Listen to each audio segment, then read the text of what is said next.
बेटी पूर्व से पश्चिम होई गईलू, पापा से नाता तोड़ी दिहलू हो।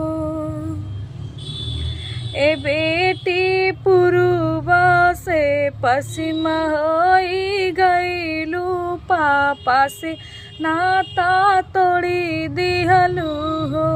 ए बेटी प्रेम का नगरिया तू त छोड़लू, ससुर से नाता जोड़ी लिहलू हो।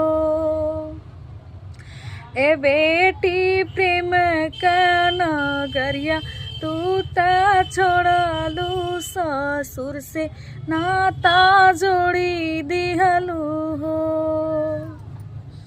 ए बेटी पूर्व से पश्चिम होई गईल, चाचा से नाता तोड़ी दिहलू हो।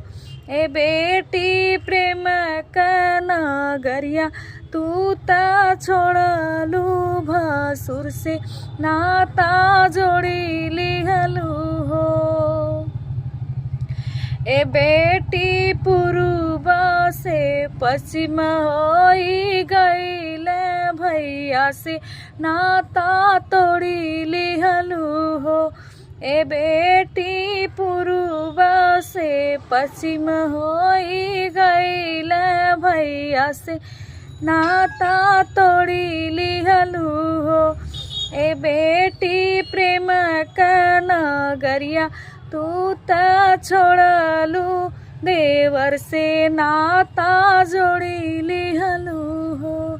ए बेटी पूर्व से पश्चिम होई गईल, देवर से नेहिया जोड़ी लिहलू।